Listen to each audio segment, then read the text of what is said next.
une tempête de rochers brûlants et de cendres dévale la pente avec une force irrésistible.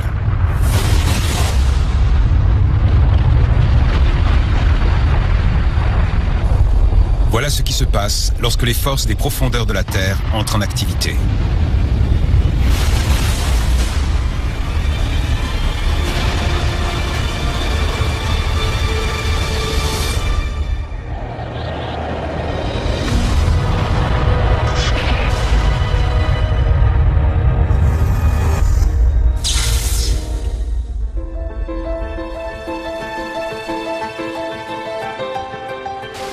Une terre nouvelle émerge de l'océan Pacifique.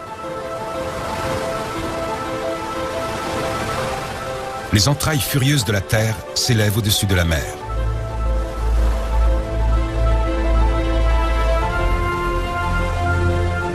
C'est ici que la lave rencontre l'océan, et cela donne un spectacle extraordinaire.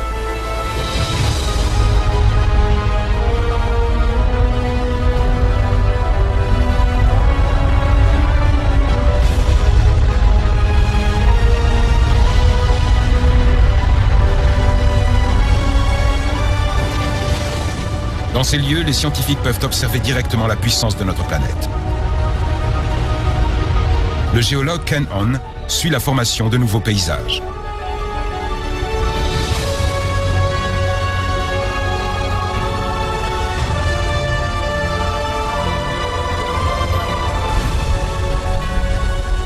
Cette région est l'une des seules au monde où l'on puisse voir le paysage se transformer sous nos yeux.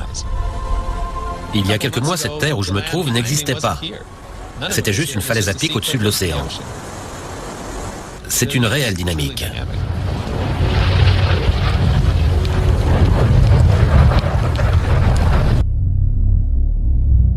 Le Kilauea, sur l'île d'Hawaï, est le volcan le plus actif du monde.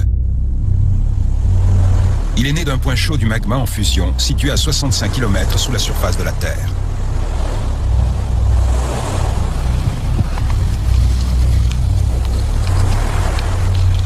Ici, la libération de chaleur est constante et les coulées de roches en fusion transforment l'océan en vapeur.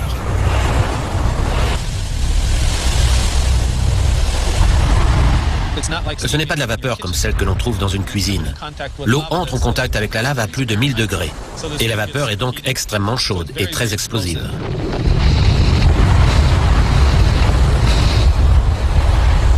Ken tient un journal vidéo de la transformation du littoral hawaïen.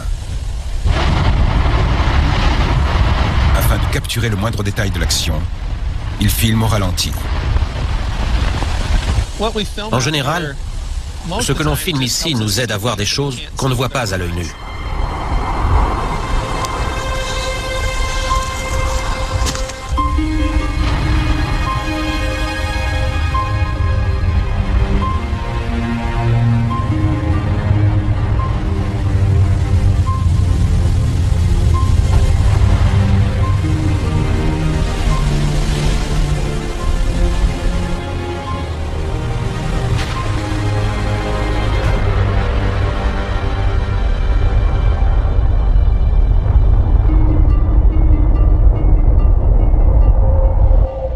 Hawaï gagne sur le Pacifique à la vitesse de 7,5 hectares par an.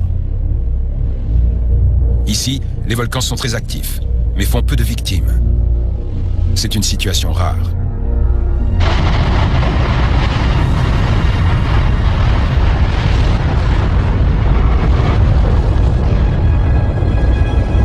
La plupart des volcans à travers le monde sont beaucoup plus dangereux.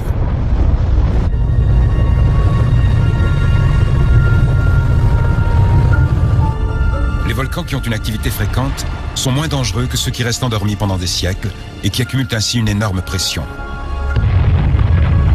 Lorsque ces volcans endormis se réveillent, ils peuvent également provoquer des tsunamis, des coulées de boue, des avalanches de roches en fusion et des nuages de cendres brûlantes.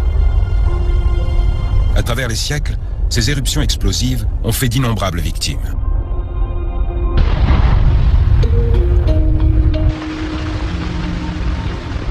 Le Kilauea déverse sa roche en fusion depuis 26 ans, mais il n'a fait que peu de victimes.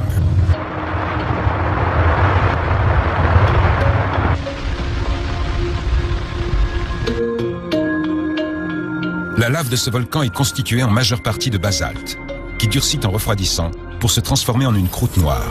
Depuis 1983, la lave a recouvert une surface de 100 km². En 2008, Jack Thompson était le seul habitant restant dans la ville de Royal Garden. Il n'y avait que de la forêt. C'était vert partout jusqu'à l'océan. C'était un vrai paradis terrestre. En 1983, la lave a commencé à se déverser. Je me suis levé un matin, j'ai regardé la montagne et j'ai vu que ça brillait. Ça fait un choc de voir son environnement devenir soudain totalement différent. Heureusement, la lave progresse assez lentement pour laisser aux habitants le temps de s'écarter de son chemin. Près de 200 habitations ont été détruites.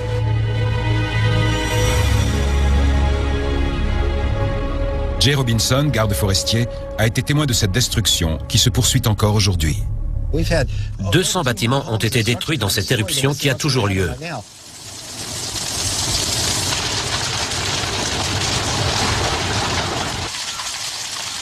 Mais personne n'est mort, parce qu'on a le temps de s'enfuir. En général, la lave s'écoule très lentement.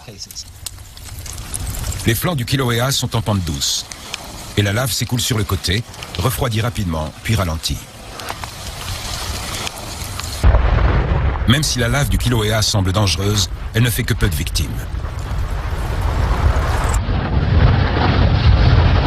Mais lorsque des villes se trouvent sur des pentes volcaniques plus raides, les éruptions peuvent présenter une grave menace.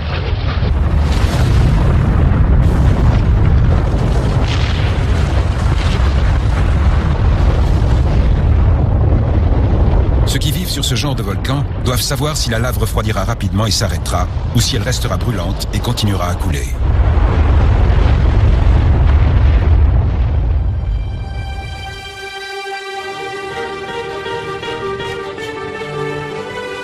Le sud de l'Italie est une région menacée par de nombreux volcans.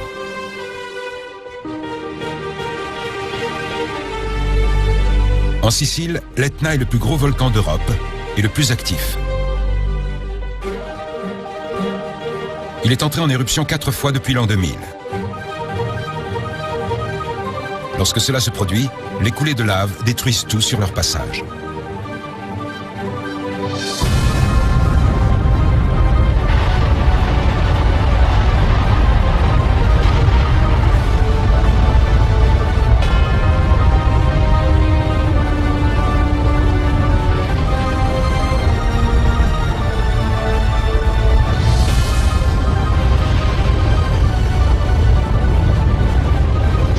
Les coulées de lave restent en général sur les pentes élevées du volcan. Mais pas toujours. Parfois, des éruptions plus importantes envahissent les villages en contrebas de la montagne. Au cours des 300 dernières années, 16 villages ont ainsi été détruits. Dans cette région très peuplée, la tension est à son comble pour se préparer à la prochaine éruption de l'Etna.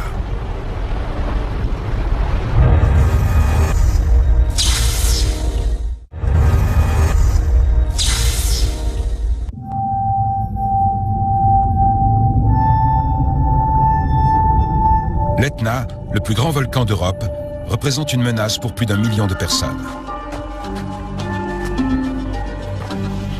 Clive Oppenheimer est volcanologue. Dans ce tunnel sous l'Etna, il découvre comment la lave du volcan s'est comportée dans le passé.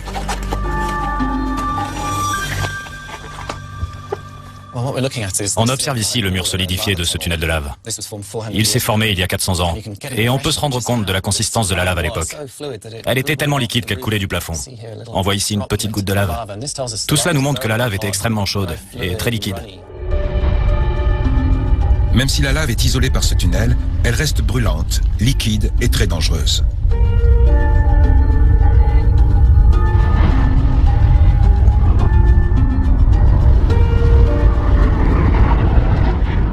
Au lieu de couler sur 8 km, la lave parcourt 15 ou 20 km et atteint certains villages situés sur les flancs du volcan.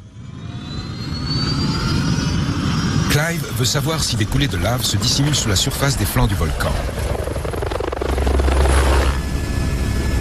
Pour les détecter, il utilise une caméra thermique. Il découvre que le haut du volcan est parcouru de coulées de lave et à plus de 2000 degrés, elles sont assez liquides pour descendre la pente.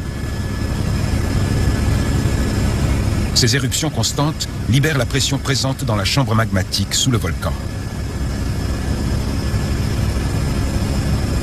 Mais les volcans qui connaissent des éruptions plus rares et qui accumulent donc une plus grande pression sont les plus dangereux.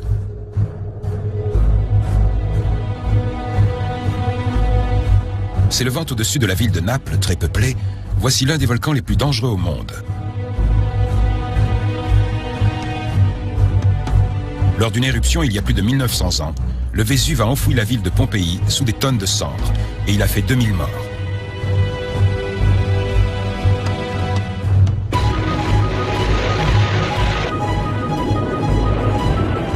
En 1944, au cours de la Seconde Guerre mondiale, l'armée américaine a dû faire face à un adversaire inattendu, le Vésuve. Cette éruption a tué 26 personnes.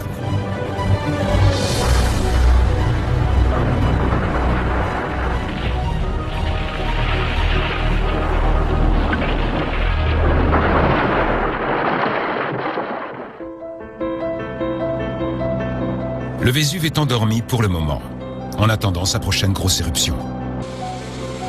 Mais Clive Oppenheimer, lui, s'intéresse à une île volcanique située à près de 300 km de là. Le Stromboli est constamment en éruption. Ce volcan n'a pas l'air très grand. Il s'élève à près de 1300 mètres d'altitude. Mais sous la mer, il y a encore plus de 2000 mètres de volcan. Il est donc vraiment énorme. Au pied du volcan s'étend le village de Stromboli. Au-dessous, à 80 km de profondeur, l'une des plaques tectoniques de la croûte terrestre glisse sous une autre, provoquant une série d'éruptions constantes. Aucun autre volcan au monde n'a d'éruptions aussi fréquentes et aussi régulières.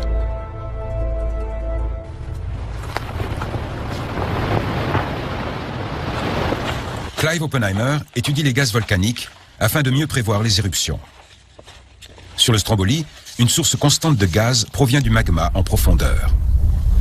Ce qui m'intéresse, c'est la façon dont le gaz s'échappe du magma. On peut même entendre le bruit. C'est comme un souffle de la respiration du volcan, un halètement.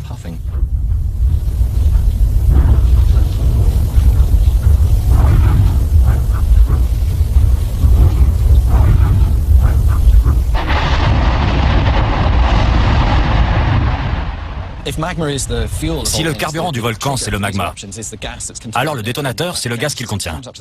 En remontant à la surface, ce gaz se dilate très brutalement et éjecte les morceaux de lave et de magma. Comme une bouteille de champagne, le Stromboli est rempli de gaz. Alors quand il se débouche, les gaz s'échappent et projettent une pluie de lave dans les airs.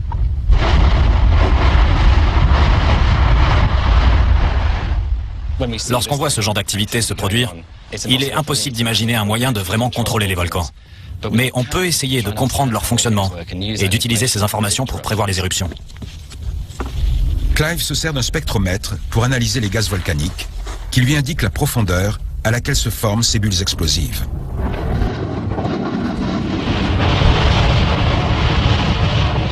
Regardez ça, c'est fantastique. Je pense que ce conduit a été bouché, donc en essayant de s'échapper, le magma a fait exploser la roche qui bouchait le passage et l'a réduite en cendres. Il y a un magnifique nuage de cendres qui arrive, je crois qu'il se dirige droit sur moi. Il pleut des cendres. Il y a quelques secondes, ces petites choses étaient une matière brûlante dans la cheminée du volcan. Et maintenant, ce sont des cendres froides dans ma main. Cette roche vient d'être fabriquée. C'est vraiment extraordinaire.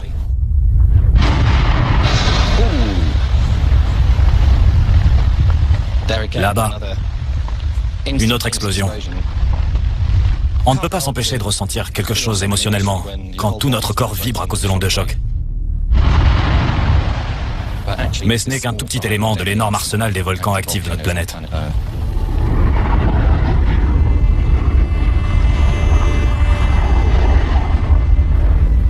Le Stromboli fait plus de bruit qu'il n'est dangereux. Beaucoup d'autres volcans sur Terre le sont bien davantage.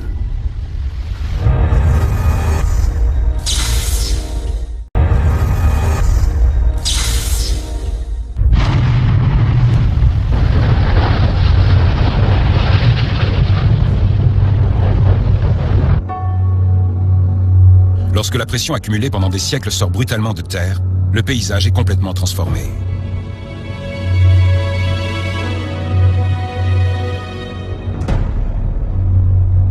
Ici, dans la chaîne des Cascades, s'étendant face à la côte ouest de l'Amérique du Nord, de nombreuses montagnes sont en fait des volcans endormis.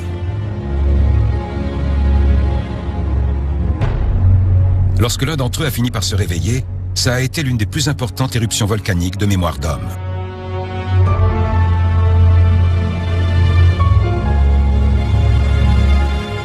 En 1980, le mont Saint-Helens était endormi depuis plus de 120 ans. Lorsque des séries de séismes ont commencé à se produire et qu'un petit cratère s'est formé à son sommet, les scientifiques de l'Institut d'études géologiques américain l'ont tout de suite remarqué.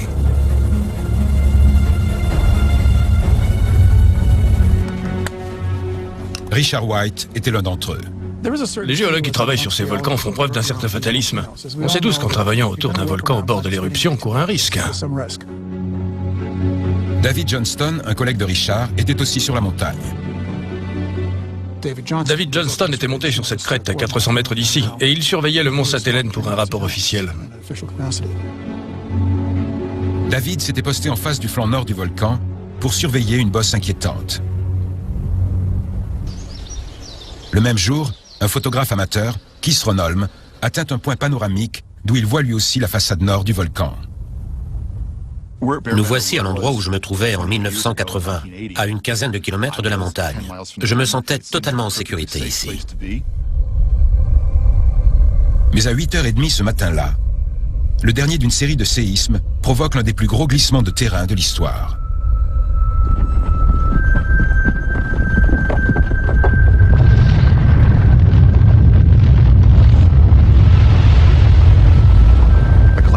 J'ai regardé la montagne et toute la face nord bougeait. Elle glissait. C'est un spectacle tellement sidérant que j'ai secoué la tête et j'ai dit « Est-ce que c'est vraiment ce que je vois ?»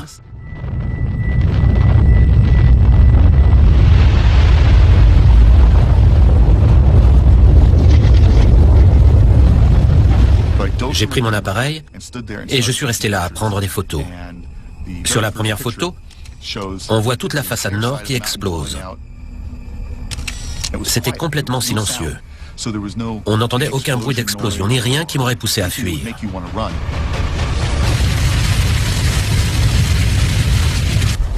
Le glissement de terrain libère des gaz volcaniques à très haute pression, mais au lieu de s'échapper vers le haut, ceux-ci explosent presque horizontalement.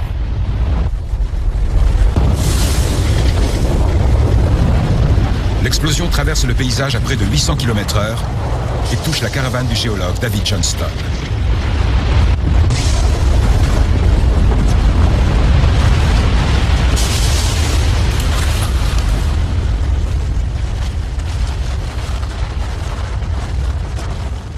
« 12 km plus loin, Keith Ronholm continue à prendre des photos. Sur l'une des photos, on voit des projectiles éjectés du nuage, laissant une trace derrière eux. Ces rochers avaient la taille d'une maison. Je voyais le nuage venir dans ma direction. Il a touché la crête la plus éloignée, là-bas. Et il est passé par-dessus, comme une vague qui passe par-dessus une digue. Je voulais regarder, mais en même temps, ça se rapprochait. C'est une sorte de conflit intérieur. Est-ce que je reste pour regarder ou est-ce que je m'enfuis ?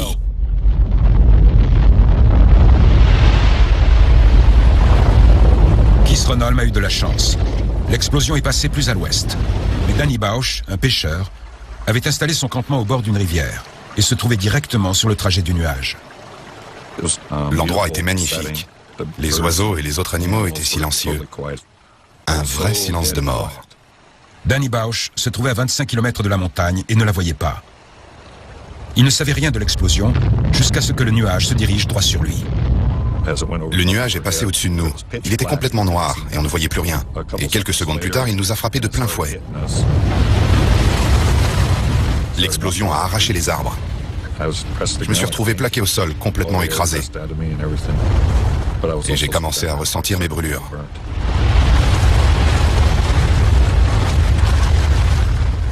Ça a duré le temps d'un claquement de doigts. Si l'éruption avait duré plus longtemps, on aurait brûlé. On serait certainement mort.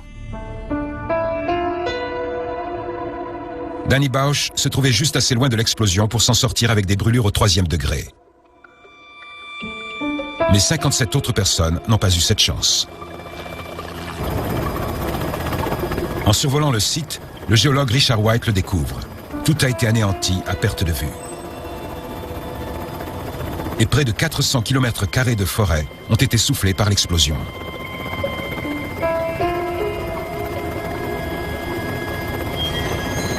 Le collègue de Richard, David Johnston, a été tué. On n'a jamais retrouvé sa trace. Son campement était là-bas avec sa caravane en aluminium. On en a retrouvé des morceaux bien plus tard, éparpillés sur la pente. On a retrouvé des tasses et d'autres objets, des débris d'aluminium venant sans doute de la caravane. Mais même le 4x4 a été déchiqueté. C'est David Johnston qui se trouvait là, mais ça aurait pu être n'importe lequel d'entre nous. L'éruption du mont Saint-Helens était 150 fois plus puissante que la bombe atomique d'Hiroshima. L'explosion a transformé une immense partie de la forêt nationale de l'État de Washington en un paysage presque lunaire. Mais dans certaines parties du monde, des explosions destructrices se produisent constamment.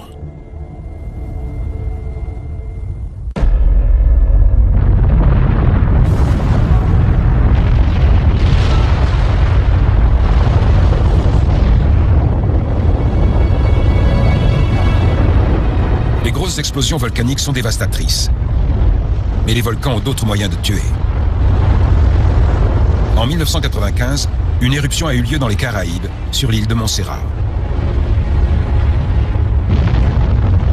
L'explosion a provoqué un écoulement pyroclastique, une avalanche extrêmement rapide de roches brûlantes, de poussière et de gaz. Ce déferlement destructeur dévale les flancs du volcan et rien ne l'arrête. À une température de plus de 800 degrés, il avance sur l'eau, sur une couche de vapeur brûlante.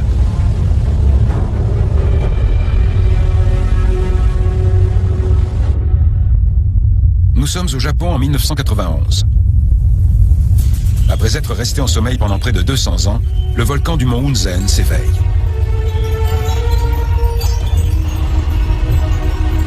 L'éruption attire l'attention des scientifiques et de la presse. Mais un groupe de personnes commet une erreur fatale en entrant dans la zone interdite. Ils se font rattraper par une coulée pyroclastique.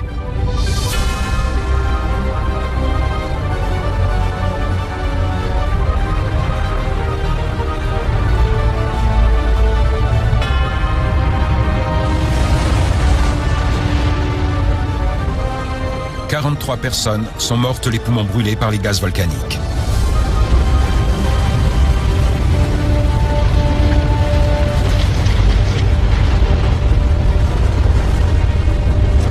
Le mont Hunzen fait partie des 1000 volcans actifs qui encerclent l'océan Pacifique. Cette chaîne est appelée la ceinture de feu du Pacifique.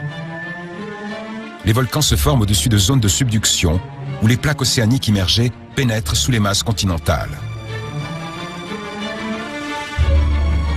La zone la plus dangereuse de cette chaîne très instable est l'Indonésie. Il y a ici 130 volcans actifs, plus que dans n'importe quel autre pays au monde. Certains sont moins dangereux, car ils libèrent de la pression en continu. Mais d'autres sont responsables des plus importantes explosions de l'histoire. Dans le détroit de la Sonde, à 72 km à l'ouest de Java, se trouve l'Anak Krakatau, ou enfant du Krakatoa. En 1883, le Krakatoa explose avec une force équivalente à plus de 1000 bombes atomiques. Le bruit de l'explosion a été le plus fort jamais produit. L'éruption a failli rayer totalement cette île de la carte. Des tsunamis de plus de 30 mètres de haut ont submergé les côtes de Java et de Sumatra dans un rayon de 65 km. Le Krakatoa a fait au moins 36 000 morts.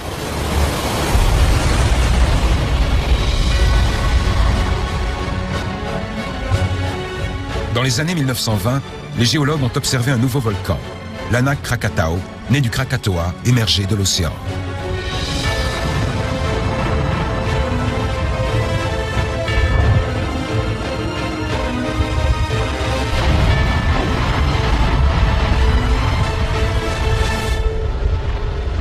En 60 ans, cette île a poussé jusqu'à 200 mètres d'altitude. Mais le volcan ne s'arrête pas là.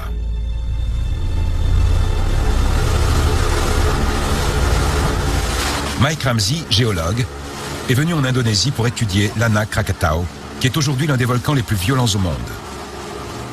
J'aimerais voir les changements qu'a connu le volcan depuis ma dernière visite, il y a 8 ans. Je sais qu'il a connu une grande activité. Il a dû beaucoup changer. La baie que Mike est en train de traverser est l'endroit où se trouvait autrefois le Krakatoa. En 1883, tout ce que vous voyez derrière moi faisait partie d'une seule île. Pour pouvoir éjecter autant de roches, de magma, d'eau et de terre, la force devait être énorme. Exactement au milieu de cet ancien cratère se trouve maintenant le volcan actif, l'Anak Krakatau. C'est le foyer actuel et ce cratère actif est encore très dangereux.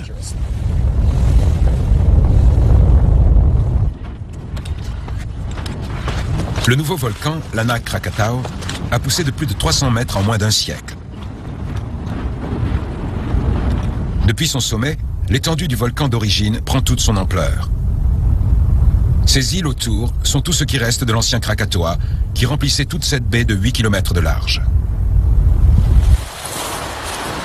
Le géologue Mike Ramsey se retire plus à l'abri pour prendre de nouvelles mesures de l'activité du volcan.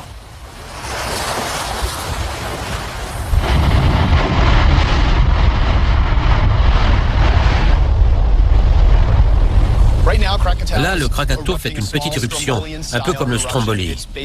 Il y a une colonne de cendres qui monte entre 800 et 1500 mètres de haut. L'île va continuer à grandir et à s'élargir. Et au bout d'un moment, peut-être dans 100 ans ou plus, il pourrait y avoir une autre grosse éruption, comme en 1883. Les éruptions géantes comme celle du Krakatoa sont rares, mais pas impossibles. En 1991, une autre énorme éruption a eu lieu aux Philippines, le long de la ceinture de feu, menaçant la vie de 60 000 personnes.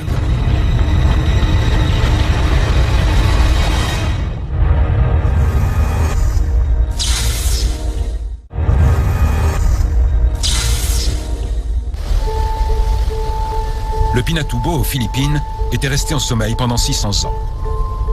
Même lorsqu'il a commencé à gronder en 1991, peu de gens se doutaient du danger qu'il représentait. Le géologue Andy Lockhart faisait partie de l'équipe envoyée pour des observations. Le Pinatubo ne ressemblait même pas à un volcan pour qui n'était pas expert. Mais un géologue qui l'observait pouvait se dire tout de suite que c'était un volcan très dangereux. Quand un volcan comme celui-là se réveille, il explose entièrement. Donc il vaut mieux ne pas être dans les parages. La base aérienne de Clark était située au pied du volcan. Elle abritait 20 000 militaires américains et leurs familles. Le sergent Larry Rogers en faisait partie. Les volcanologues disaient qu'il ne fallait pas prendre à la légère ce qui était en train de se produire sous terre. Lorsque la base aérienne a été évacuée le 11 juin, Larry Rogers et Andy Lockhart faisaient partie de l'équipe restreinte restée sur place. Le lendemain, le sommet du Pinatubo a explosé. Mais ça n'était rien en comparaison de ce qui allait se passer 3 jours plus tard. Je suis sorti du hangar. Je me suis retourné et soudain je l'ai vu. On pourrait comparer ça à une pluie de météorites qui explosait de tous les côtés. Il s'agit de la deuxième plus grosse éruption volcanique du XXe siècle. La colonne de cendres montait, elle a atteint la stratosphère et on a vu un plafond de cendres comme un champignon nucléaire qui s'est étendu à toute la stratosphère. Le nuage de cendres a fait tomber la nuit sur toute la zone. Il faisait sombre, très très sombre, sombre comme en plein orage ou en pleine nuit, sans la moindre lumière. C'est une sensation indescriptible. Le soleil a disparu, on ne voit plus rien. On est censé être en plein jour, mais il fait complètement noir. Et de la boue et des cendres nous tombent dessus. Je me suis dit, ça y est, c'est le gros coup dur. À midi, on a l'impression qu'il est minuit à des kilomètres à la ronde.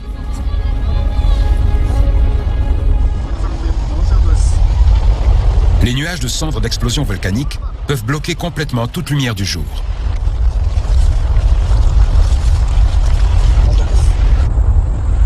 Mais ces phénomènes terrifiants peuvent avoir des effets bien plus étendus et bien plus graves.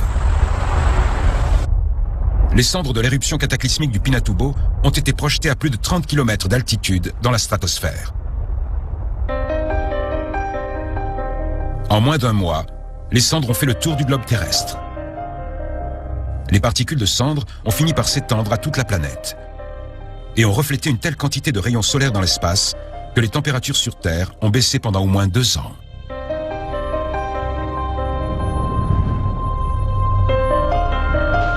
Aux Philippines, des millions de tonnes de cendres ont recouvert 700 km² de terre. À certains endroits, la couche de cendres atteignait une épaisseur de 180 mètres. Tout était gris, monochrome. Les nuages étaient gris, comme le sol. C'est un spectacle qu'on ne pourra jamais oublier. Ça nous montre qu'on vit sur une planète qui peut vraiment se déchaîner. Cette expérience m'a rapproché de mon créateur. Les volcans n'ont pas besoin d'exploser pour être mortels. Certains sont moins violents, mais tout aussi dangereux. À la pointe est de Java, en Indonésie, se trouve un volcan actif, le Kawah Ijen.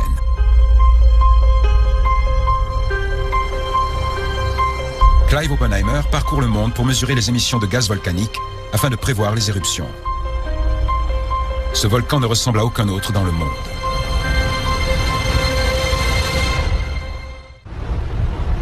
Le Kawah Ijen émet des tonnes de dioxyde de soufre. Clive Oppenheimer s'intéresse à la composition chimique du lac qui s'étend à l'intérieur du cratère du volcan. La composition chimique de l'eau révèle tous les gaz qui s'échappent du magma. Et ce sont tous des gaz extrêmement acides.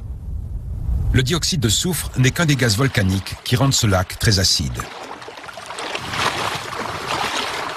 Clive lui-même est surpris par l'acidité du pH de l'eau.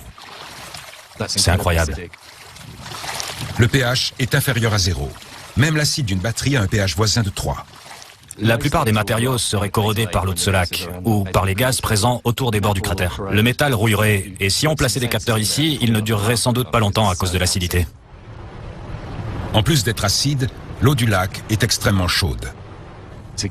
Pour faire monter une telle quantité d'eau à une température de 45 degrés, il faut une énergie phénoménale, qui provient des entrailles profondes du volcan et remonte jusqu'à la surface. À mon avis, c'est l'étendue d'eau acide la plus chaude de la planète. J'en suis certain.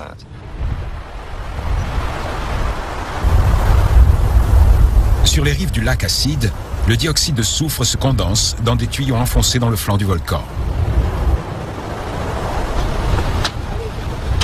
Les habitants de la région extraient les dépôts de soufre pur afin de les vendre aux industries sucrières et cosmétiques. Ils portent des paniers de 70 kg le long des pentes abruptes du cratère du volcan.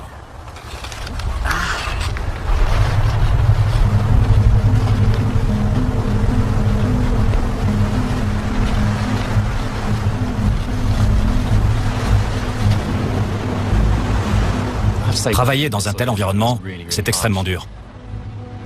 Quand je suis descendu là-bas, c'était atroce. La visibilité était presque nulle, et à cause de la fumée, j'ai les yeux qui piquent, comme s'ils étaient pleins de sable. Les larmes réagissent avec les fumées de dioxyde de soufre pour former de l'acide sulfurique. L'espérance de vie de ces hommes n'est que de 40 ans.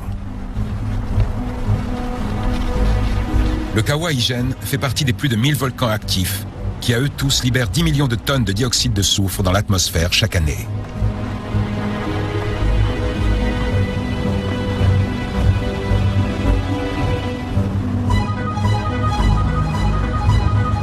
Nous voici à Hawaï en mars 2008. Une émission de vapeur de soufre perce le cratère du sommet du Kilauea. Comme de nombreux résidents hawaïens, Jay Robinson a été pris par surprise. Une nuit, une fissure s'est ouverte et de la fumée en est sortie. Des gens vivaient ici depuis des décennies et quand ils ont regardé derrière leur maison et ont vu cet immense nuage de fumée, ça a été assez angoissant. Mais aussi très toxique. En entrant en contact avec l'air, le dioxyde de soufre forme des gouttelettes d'acide sulfurique et ce volcan en produit énormément. Au cours des dernières 24 heures, environ 9 ou 10 000 mètres cubes ont été libérés ici. Cela suffirait à remplir de dioxyde de soufre 100 dirigeables Goodyear. Dans le cratère près du sommet, les conditions climatiques changent en quelques minutes. Ce matin, on marchait dans le cratère du Kilauea et la qualité de l'air était excellente. Tout était clair. On voyait à 15 km à la ronde. Mais en 20 minutes, on ne voyait plus à 1 km. La fumée était très épaisse et on a commencé à avoir un goût dans la bouche. On s'est mis à tousser, donc on est parti. Ces émanations sont nocives, mais les gaz volcaniques permettent également de maintenir la composition de l'air et le climat. Ils sont essentiels à la vie sur Terre. Sans les volcans, notre monde ne serait plus le même. Ce sont eux qui ont créé une grande partie du sol sur lequel nous vivons. Cette île de l'Atlantique Nord s'est récemment formée à l'issue d'une éruption volcanique en 1963.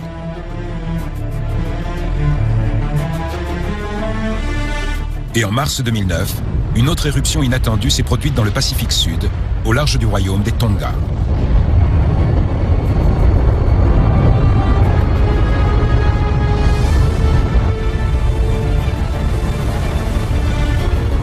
Grâce au mouvement incessant de la planète, les volcans auront toujours le pouvoir de créer et de détruire.